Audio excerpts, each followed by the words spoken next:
देखेंगे।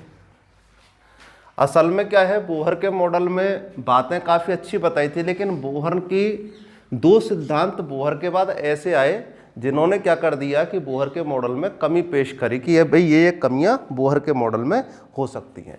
तो एक तो आया था पदार्थ की द्वैत प्रकृति, ठीक है, एक तो आया था पदार्थ की द्वैत प्रकृति। ये द्वैत प्रकृति का क्या सिस्टम है, तो मैंने आपको बताया था प्रत्येक पदार्थ कण प्रकृति में भी होता है और कौन सी में होता है, तरंग प्रकृति में।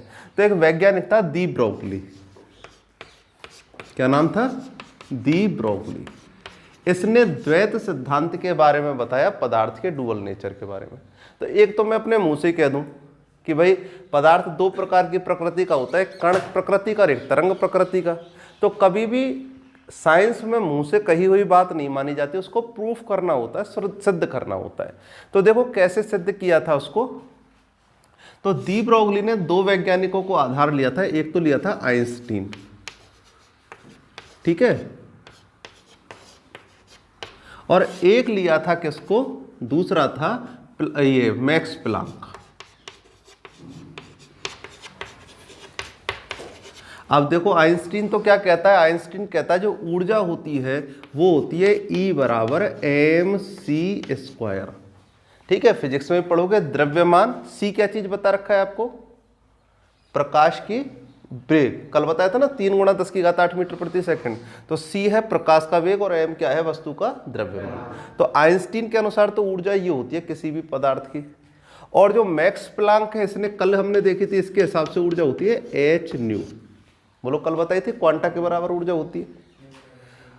अब ऊर्जा के बारे में एक बात कही जाती है कि ऊर्जा को ना तो उत्पन्न किया जा सकता है ना ही नष्ट किया जा सकता है, बस एक रूप से दूसरे रूप में बदल सकते हैं। तो हमने ऊर्जा को इस रूप से इस रूप में बदल दिया, इस रूप से इस रूप में बदल दिया। तो बताइए दोनों ऊर्जाएं बराबर हो गई कि नहीं हो गई, तो दोनों ई है। तो ये समीकरण 1 मान ली और ये समीकरण 2, दोनों को अगर बराबर कर देते हैं तो ये हो जाता है mc² बराबर, बोलो बन गई। अब देखें इसको, बोलो हम mc×c लिख सकते हैं कि नहीं लिख सकते, c² को c×c। और h न्यू के बारे में बताया था मैंने, hc/λ, न्यू बराबर c/λ कल बताया था। बोलिए एक c से एक c कट जाएगा कि नहीं कटेगा, तो क्या आ जाएगा mc बराबर h/λ। ठीक है, मैंने आपको कहा था कि आप लोग थोड़ा थोड़ा ऑनलाइन क्लासें लेना स्टार्ट कीजिए, जैसे फिजिक्स की भी चल रही हैं अपनी, मेरी चल रही हैं, उससे आपको कुछ फायदे ऐसे मिलेंगे, सारी चीज़ें नई नहीं लगेंगी। ठीक है, तो आप देखिए एक राशि होती है संवेग।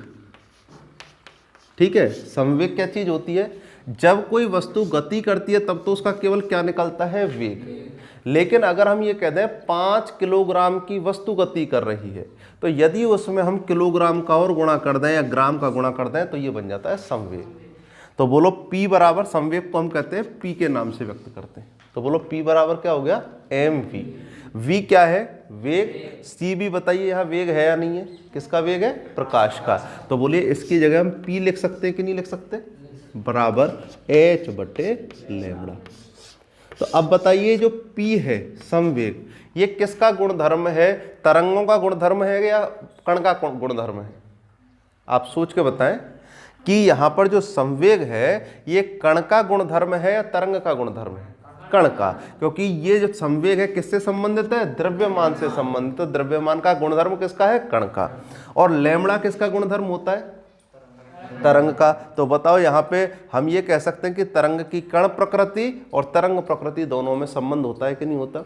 कैसा संबंध आ रहा है, व्युत्क्रमानुपाती का है समानुपाती का। यहाँ पे हम संबंध निकाल सकते हैं m1/λ या फिर यहाँ पे निकाल सकते हैं p1/λ। इसका मतलब क्या होगा, यदि कोई कण का द्रव्यमान बढ़ता है तो उसकी कण प्रकृति बढ़ती है, द्रव्यमान बढ़ेगा तो तरंग गुण कम हो जाएगा और तरंग गुण बढ़ेगा तो द्रव्यमान कम हो जाएगा, कण प्रकृति कम हो जाएगी। तो पहली बात तो एक तो निकला था, हम क्या पढ़ रहे हैं, हम 2 चीज पढ़ रहे हैं यहाँ पे। एक तो पढ़ रहे हैं कि बोर मॉडल जो था हमारे पास, ठीक है, उसमें क्या क्या कमियां रही। ठीक है, तो 2 सिद्धांत आए। एक तो मैंने लिखा है पदार्थ की द्वैत प्रकृति, जिस समय बोहर ने अपना सिद्धांत दिया था उस समय उसको पता नहीं था कि पदार्थ की द्वैत प्रकृति होती है। वो तो पदार्थ की कैसी प्रकृति मान के चलता था, केवल कणीय प्रकृति होती है। उसने ये कहा कि तरंगें तो अलग चीज होती हैं और कण अलग चीज होते हैं। लेकिन हम यहाँ पे क्या कह रहे हैं कि जो पदार्थ कण है उसी में कौन सी प्रवृत्ति पाई जाती है, तरंग की, और जो तरंग है उसी में कौन सी प्रकृति पाई जाती है, कण की। यानी एक ही पदार्थ में कण और तरंग दोनों होते हैं। लेकिन बोहर क्या कहता था, कण अलग होते हैं और तरंग अलग होते हैं। तो उसने क्या कहा था कि इलेक्ट्रॉन एक कण है। भाई परमाणु 3 प्रकार के कणों से बना होता है, प्रोटॉन, न्यूट्रॉन और इलेक्ट्रॉन। तो उसने इलेक्ट्रॉन को क्या मान लिया था, कण। तो उसने सारा का सारा मॉडल इलेक्ट्रॉन को क्या मान करके दिया था, कण मान करके दिया था। लेकिन यहां से हमको पता लग रहा है कि इलेक्ट्रॉन कण भी है और इलेक्ट्रॉन तरंग भी है। इसका मतलब बोलिए दी ब्रोगली के अनुसार उसका सिद्धांत फेल हो रहा है कि नहीं हो रहा। तो उसने अपनी सारी व्याख्या की थी इसको कण मान करके, लेकिन वाकई में जो इलेक्ट्रॉन होता है तरंग प्रकृति भी दर्शाता है और कणीय प्रकृति। तो उसके लिए फिर अलग सिद्धांत आया, समझे। तो एक तो हम लोगों को यह पता होना चाहिए दी ब्रोगली का द्वैत प्रकृति या द्वैत व्यवहार पदार्थ का क्या होता है। तो एक ही पदार्थ में कण तथा तरंग दोनों प्रकृतियां पाई जाती हैं। जिस पदार्थ में कणीय प्रकृति अधिक होती है उसकी तरंग प्रकृति कम होती है, और जिसकी तरंग प्रकृति कम होती है उसकी कणीय प्रकृति कम होती है। अच्छा, जिसका द्रव्यमान बहुत छोटा होगा वो तरंग अच्छी दिखाएगा कि नहीं दिखाएगा। भाई m छोटा होगा तो तरंग कैसी दिखाएगा, अच्छी दिखाएगा। तो इस प्रकार से हम लोग इस सिद्धांत को समझ सकते हैं। समझ में आई बोर के मॉडल में क्या कमी रह गई, उसने केवल कण मान लिया था, जबकि इलेक्ट्रॉन होता कैसा है, कण और तरंग दोनों। अब देखेंगे दूसरी क्या कमी रही। तो दूसरा सिद्धांत है इसका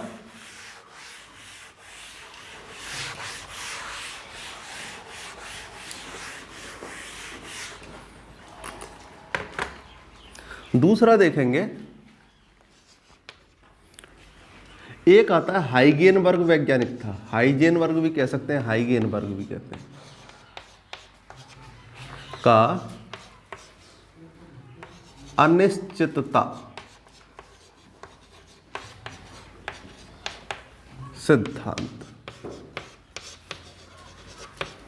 ठीक है, एक सिद्धांत ये आया, उसके बाद आया था, किसके बाद, बोहर ने मॉडल दे लिया था। भाई कमियां तो बाद में निकलती है ना, पहले तो आदमी का काफी साल चला बोहर का मॉडल, अभी तक हम पढ़ रहे पढ़ने को तो, लेकिन अब एक्चुअल में जो बोहर का मॉडल है वे हमारे काम के नहीं रहे। अब तो कोई नए मॉडल आ गए हैं, उसको भी मैं बताऊंगा।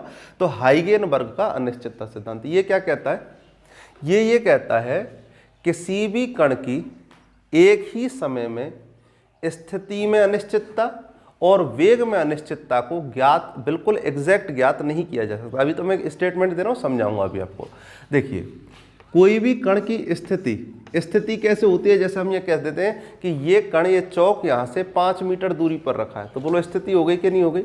और एक दूसरी हम कह रहे हैं कि ये कण 5 किलोमीटर प्रति मिनट के 1 घंटे या 5 किलोमीटर प्रति घंटे के हिसाब से चक्कर लगाता है, तो बोलो ये इसका वेग हो गया कि नहीं हो गया। बात समझ में आ गई। जब गति करता है तो वेग होता है और कहीं रखा हुआ है तो क्या है, स्थिति है। तो अब बताओ, अगर कोई वस्तु रखी हुई है तो क्या उस समय हम उसका वेग ज्ञात कर सकते हैं क्या, और अगर वो वस्तु चल रही है तो उसकी स्थिति का पता कर सकते हैं क्या। इसका मतलब हम लोग एक साथ ही पदार्थ की स्थिति और उसके वेग दोनों की अनिश्चितता का पता नहीं कर सकते, एग्जैक्ट मान नहीं बता, अंदाज तो बता देंगे कि इतनी दूरी पर है, लेकिन एग्जैक्ट नहीं बता सकते। क्योंकि जैसे ही हम पदार्थ घूम रहा है, हमने कहा कि यार ये यहाँ से 5 मीटर इस दिशा में है, बोले एकदम स्थिति बदल जाएगी कि नहीं बदल जाएगी, घूमते घूमते। हम अभी कह रहे हैं पंखे की पंखुड़ी हमें इस तरफ दिख रही है, बोलिए पंखा चलता है जिस समय, अभी तो क्या है, इसकी स्थिति दिख रही है, क्या इस समय वेग ज्ञात कर सकते हो क्या आप इसका, नहीं कर सकते।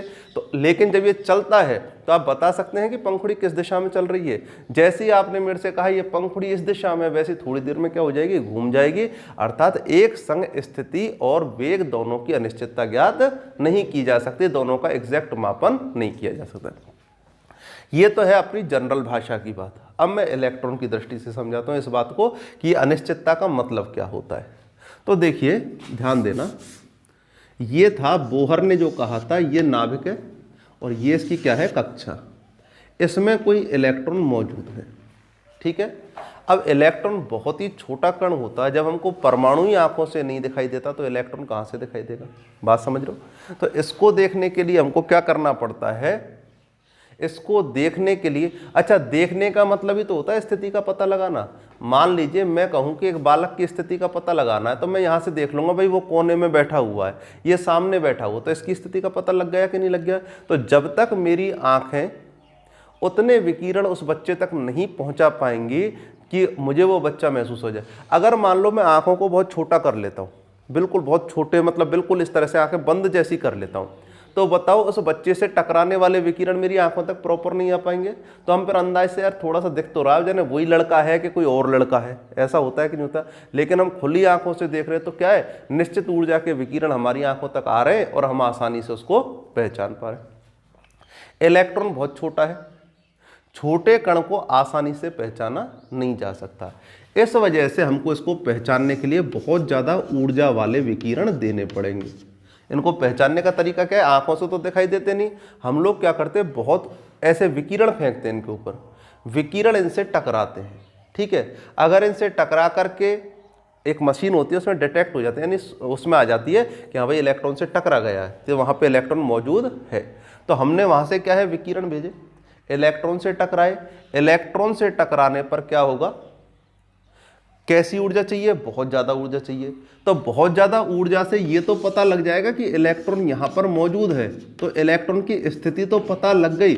लेकिन बताइए जब हम किसी भी चीज़ से ज़्यादा ऊर्जा की चीज़ टकरा देते हैं तो बताओ उसमें, जैसे मान लीजिए किसी में टक्कर हुए, कोई व्यक्ति खड़ा है, ठीक है, और एक तो उसमें बिल्कुल मोटरसाइकिल से हम बिल्कुल धीमी सी यानी 10 की स्पीड से चला करके और टक्कर देते हैं, बोलो उसको चोट पहुँचेगी क्या, ज़्यादा चोट की संभावना नहीं है।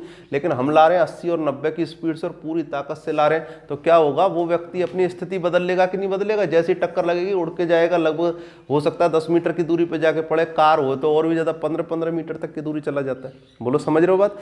ऐसे ही यहाँ पे इलेक्ट्रॉन की स्थिति तो पता लग गई कि यहाँ खड़ा है ज़्यादा ऊर्जा से, लेकिन ज़्यादा ऊर्जा से बताओ ये जब बहुत ज़्यादा ऊर्जा होगी तो इलेक्ट्रॉन को ऊर्जा मिलेगी कि नहीं मिलेगी, और इलेक्ट्रॉन को ऊर्जा मिलते ही ये क्या होगा, दूर भग जाएगा, भग जाएगा दूर।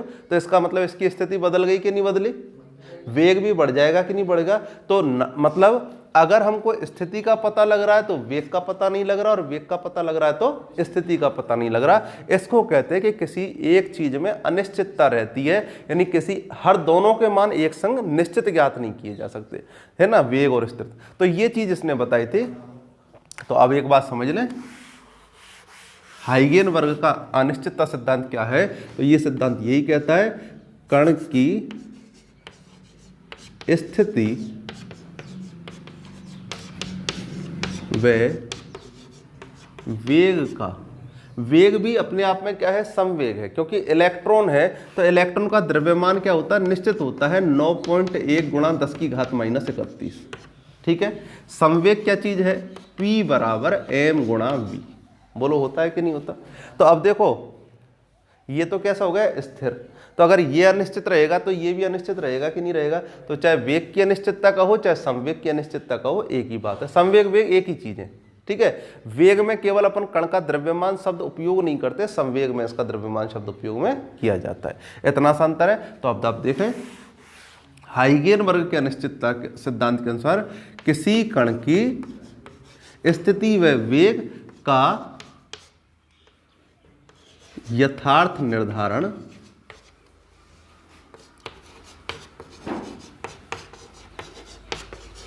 एक ही समय पर नहीं किया जा सकता है।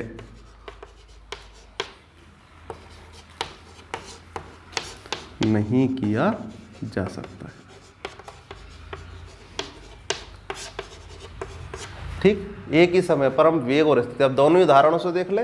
एक तो यही है कि अपने पास पंखा है, अगर स्थिर है तो इसके वेग का निर्धारण नहीं कर सकते, और जब ये चलता रहता है तो हम इसकी स्थिति नहीं बता सकते, पंखुड़ियां कहाँ पर है, क्योंकि दिखती नहीं उस समय पर तरंग रूप में। ऐसे ही यहाँ पे हो जाता है इलेक्ट्रॉन के लिए, अगर इलेक्ट्रॉन को देखना है तो बहुत छोटा है इसलिए दिख ही नहीं रहा था, तो हमने क्या किया, उसको ज़्यादा ऊर्जा दी। ज़्यादा ऊर्जा से स्थिति तो पता चल गई, लेकिन जैसे उसको ऊर्जा ज़्यादा मिली तो बोलो तेजी से चक्कर लगाएगा, और तेजी से चक्कर लगाएगा तो फिर हम उसके वेग का निर्धारण नहीं कर पाएंगे, क्योंकि पता ही नहीं चलेगा कितने तेजी से घूम रहा है। तो इस प्रकार से हम स्थिति और वेग का निर्धारण नहीं। तो अब देखो इसको इसने क्या किया, एक सूत्र के रूप में ढाला, और वो सूत्र है डेल्टा V गुणा डेल्टा X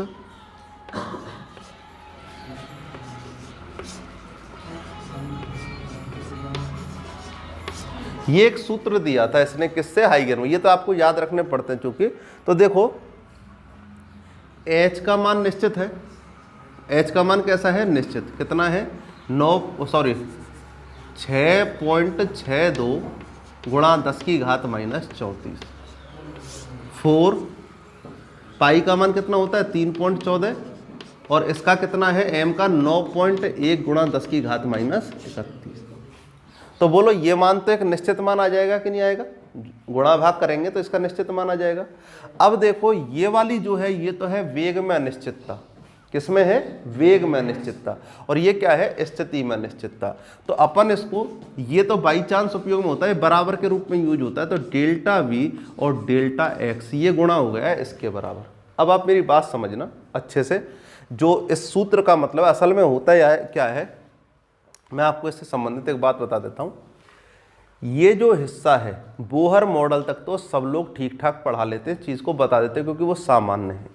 उसके बाद के मॉडलों में यही नहीं पता लगता, केवल आपको लिखा देते हैं, आपको समझा देंगे चीज़ को, लेकिन असल में जो चीज़ है वो समझ में ही नहीं आती है क्या है, आगे की कहानी।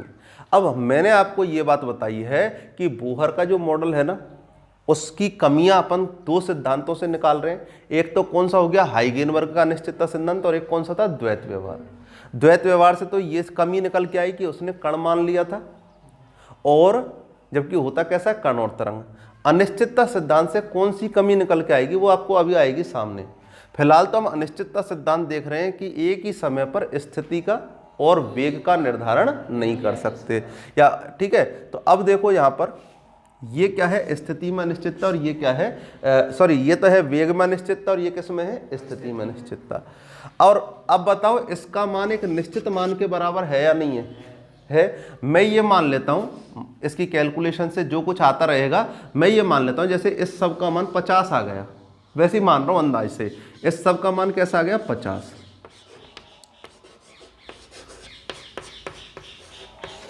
ठीक है, इस सब का मान 50 आ गया।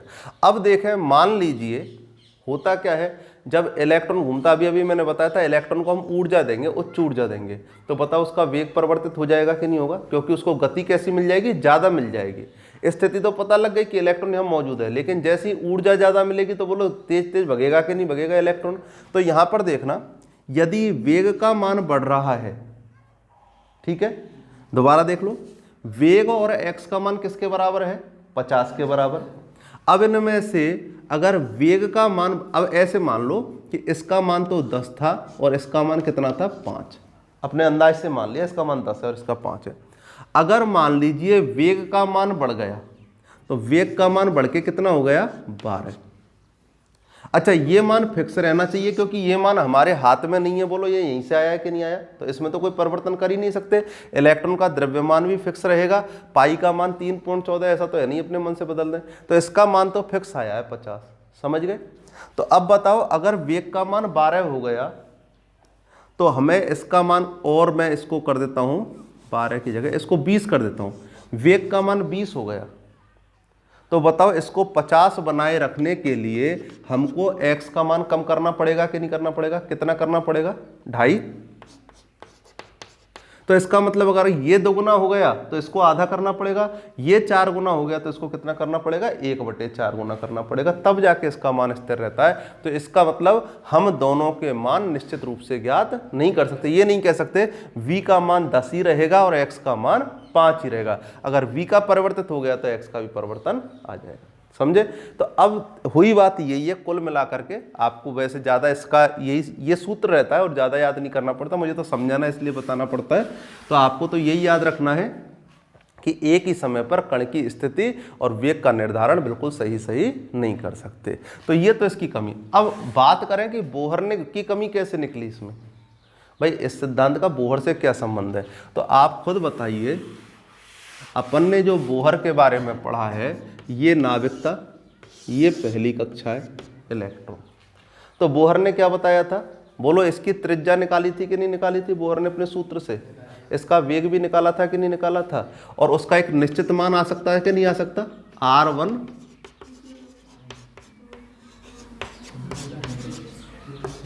और V1 बराबर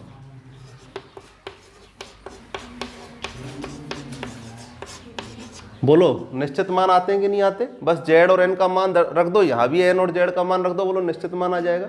तो जब निश्चित मान आ गए तो एक ही समय पर त्रिज्या का और वेग का पहली कक्षा में निश्चित मान आ रहे हैं कि नहीं आ रहे? जबकि क्या दोनों के मान एक साथ निश्चित आ सकते हैं क्या? नहीं आ सकते।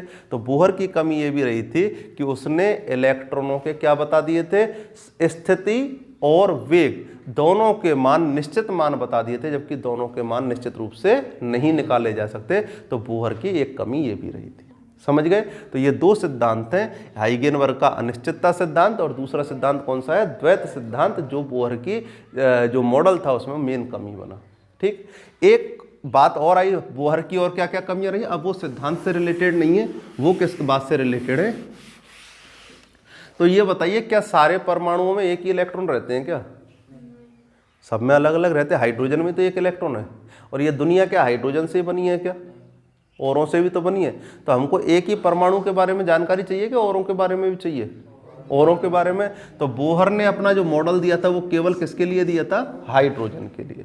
तो ये भी इसकी कमी थी कि ये केवल एक इलेक्ट्रॉन वाले परमाणुओं के लिए ही अपना मॉडल देता है, अन्य परमाणुओं के लिए नहीं देता। तीन कमियां आ गई सामने। पहली बात कौन कौन सी? हाइगेनबर्ग अनिश्चितता सिद्धांत का पालन नहीं करता, द्वैत व्यवहार का पालन नहीं करता। तीसरी चीज आ गई कि इसने एक इलेक्ट्रॉनिक निकायों के लिए ही अपना सिद्धांत दिया था, अन्य निकायों के लिए नहीं। और तीसरी बात कुछ समझने की है, उसके लिए भी मैं एक पॉइंट बताता हूं। इन कक्षाओं को मैंने वृत्ताकार ना बना करके ऐसे बना दिया, 1 2 और 3। ठीक है, और भी बन जाती 4 5। बोलिए पहली कक्षा से इलेक्ट्रॉन जाता है, मान लो पहली कक्षा में इलेक्ट्रॉन है, कौन कौन सी में जा सकता है? पहली से दूसरी में जा सकता है, ठीक है, पहली से तीसरी में जा सकता है, और कक्षा हो तो पहली से चौथी में जा सकता है। बोलो जा सकता है कि नहीं जा सकता? ऐसी दूसरी से तीसरी में जा सकता है, दूसरी से चौथी में जा सकता है, तीसरी से चौथी में जा सकता है। बोलो ऐसे जाते हैं, और वापस लौट के भी आ सकता है, ऐसे ही आते हैं। तो उसने ये जो लाइनें हैं, ठीक है, कैसे जाते हैं इलेक्ट्रॉन? ऐसे ही नहीं जाते, अपन अपनी मर्जी से ही भेज देते हैं। असल में कोई भी पदार्थ आपके पास दे दिया, जैसे मैंने ये चौक दे दिया, आप इस पर क्या करेंगे? विकिरण गिराएंगे। विकिरण कौन से होते हैं? तो विकिरणों को बोलते हैं विद्युत चुंबकीय विकिरण। कौन से विकिरण होते हैं? विद्युत चुंबकीय विकिरण।